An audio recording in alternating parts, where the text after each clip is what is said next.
Today on the Outer World Workshop, we're continuing with the entryway to my Millennium Falcon Inspired room.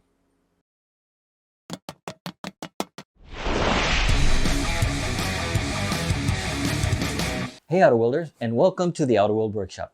And today, we're going to continue with the Millennium Falcon Inspired entryway to my Millennium Falcon Inspired room. Oh, it has so many names. But anyway, in this build, we're also missing some footage. Like I said in the previous video, if you haven't seen it, I'll put it up here somewhere. I erased my hard drive accidentally and lost most of my footage, but I was able to recuperate some of it. And most of it, I could say like 80%. And some of these videos are going to be missing this footage. And this is one of them.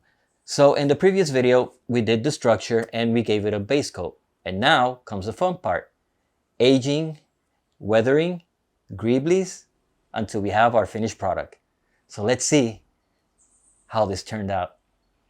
I started out pulling out the top panel of the door to put some greeblies and some pipes on it. I started drilling out some holes so I can use this little 3D printed part. It's a mine, a military mine, and stick them on both sides as some focal points and the base for all the greeblies. After I glue it in, I also screwed it in to make sure it's secure. I put in a socket, a small socket like for a nightlight, and then I glued that in to the back portion. Then I got into my greebly bins and started pulling out some stuff to see what might work with this top portion of the door. So here is where I lost some of the footage. You can see it had some pipes. It has greeblies in the middles and it's all connected with pipe holders and other stuff. So it's basically just putting cables in, drilling holes, and sticking everything together to make it interesting. So this is one portion, the center portion, the pipes and cables. Now I mark the size of the light that I want in the top center of the door, make a template, and with that I can go on and cut out the frame out of EVA foam using contact cement to stick it together.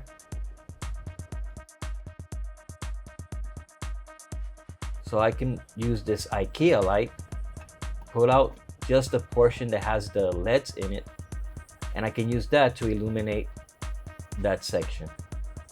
So I take all the measurements, mark everything as I need, cut all the pieces out, and start gluing everything together. I use the cutout piece to mark a template where the glue is going to go and where all the parts go. And I just glue everything together with contact cement.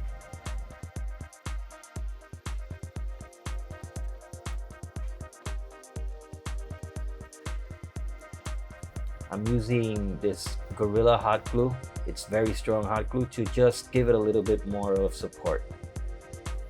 Now using this cutting board that I've used before from IKEA, I cut out a piece as part of the diffusion of this light.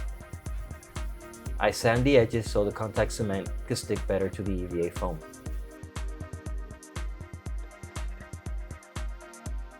And it's not pretty, but half of this light is not going to be seen because it goes on the top. So now I start cutting out the pads for the doors. Gotta have those Millennium Falcon pads. So I'm using EVA foam floor mat. So after I cut them, I use my homemade router, which I forgot to turn on the vacuum. That's why all that dust is like going around everywhere. I just route out the edges so it could be a little bit rounded, and then fix it a little bit more with the sander.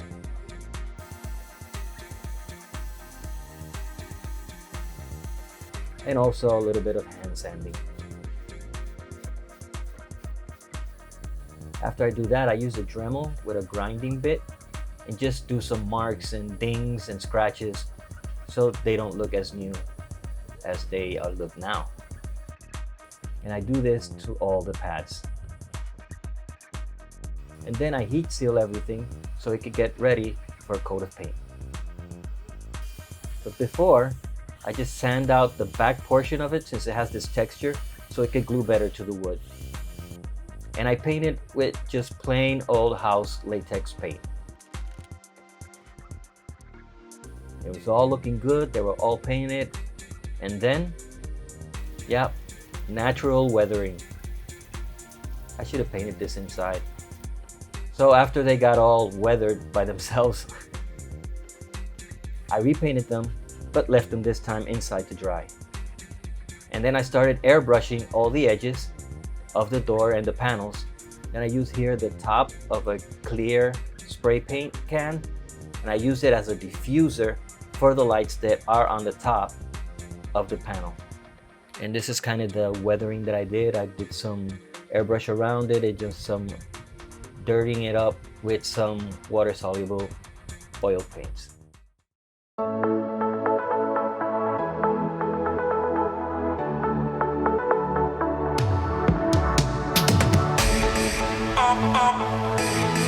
Always alone. You will always be there. Always alone. You will always be there. Always alone.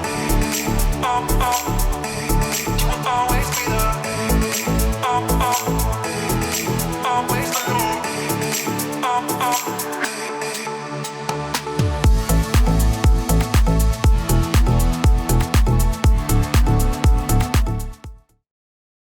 And there it is, an entryway to my Star Wars inspired room. Oh man, feels so good to finish this project. I hope you guys enjoyed the way it turned out. I changed it while I was going into the process of building it and painting it.